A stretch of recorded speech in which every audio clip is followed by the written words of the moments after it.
Bismillahirrahmanirrahim. Welcome to Superior Group of Colleges Learning Management System. Students आज हम chapter number 5 का lecture 6 start करेंगे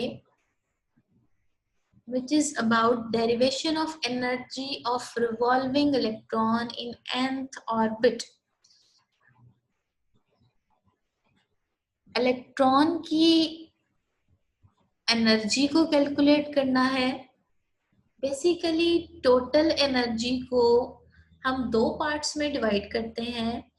किसी भी इलेक्ट्रॉन की एनर्जी जब वो किसी भी ऑर्बिटल में मूव कर रहा है दो एनर्जीज पे डिपेंड करेगी।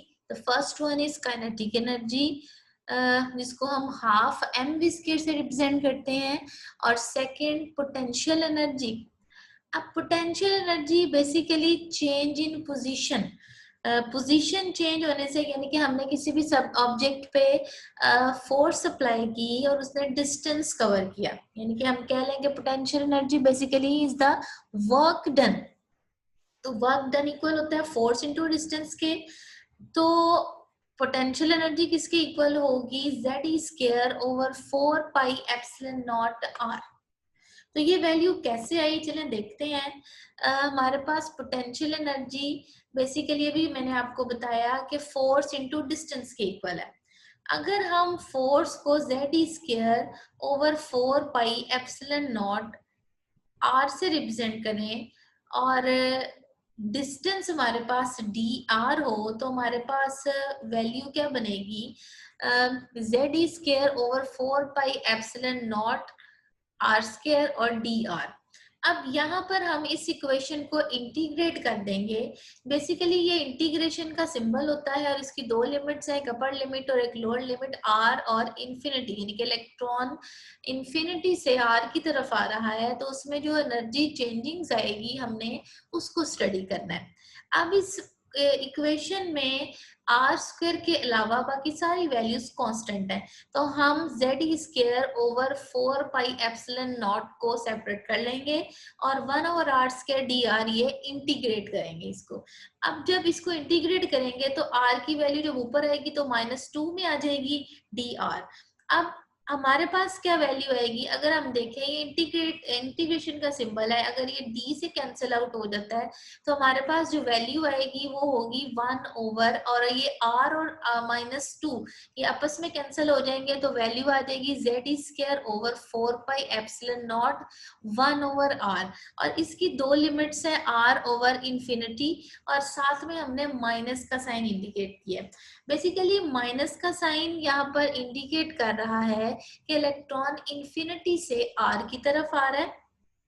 जब इलेक्ट्रॉन इंफिनिटी से R की तरफ आ रहा है तो एनर्जी रिलीज हो रही है, और जब एनर्जी रिलीज होगी तो हमारे पास माइनस का साइन आएगा। तो दो लिमिट्स थी 1 over R minus 1 over infinity, तो 1 over infinity is equal to 0। तो हमारे पास फाइनल पोटेंशियल एनर्जी की वैल्यू आ गई -Z square over 4 pi epsilon naught R। अब टोटल एनर्जी जैसे कि हमने पहले डिस्कस किया इक्वल होती है kinetic energy and potential energy के सम के।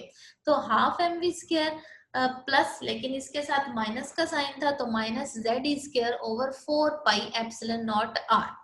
अब अगर हम एम वी स्क्वायर की जगह वैल्यू पुट कर दें Z square over 4 pi epsilon naught R, ये हमने रेडियस वाले टॉपिक में पढ़ा था, तो हमारे पास फाइनल वैल्यू आ जाएगी Z स्क्वायर ओवर 8 पाई epsilon naught R minus Z square over 4 pi epsilon naught R।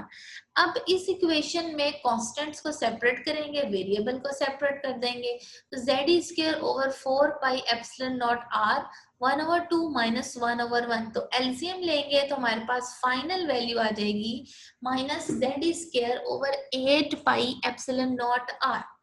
अब इस इक्वेशन में हमें Z की वैल्यू पता है, चार्ज ऑफ इलेक्ट्रॉन पता है, पाई की वैल्यू पता है, एप्सिलॉन की वैल्यू पता है, R की वैल्यू जो हमने रेडियस की वैल्यू कैलकुलेट की थी फाइनल वैल्यू वो यहाँ पर पुट कर देंगे epsilon naught n square 8 square over पाई m z e स्क्वायर।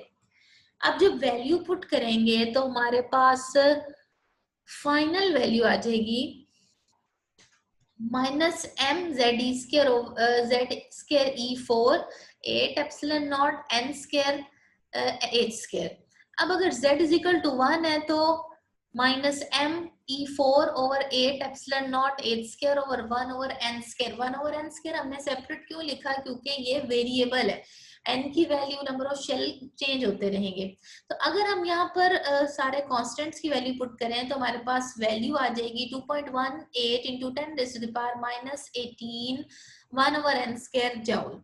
यहाँ पर हमारे पास जो वैल्यू है ना वो जूल में आ रही है। अगर हम इस जूल को किलो जूल पर मोल में कन्वर्ट करें तो हम इस वैल्यू को एवोगैड्रो नंबर से मल्टीप्लाई करेंगे और 1000 से डिवाइड करेंगे तो हमारे पास फाइनल वैल्यू आ जाएगी -1313.15 over N square kilo joule per मोल।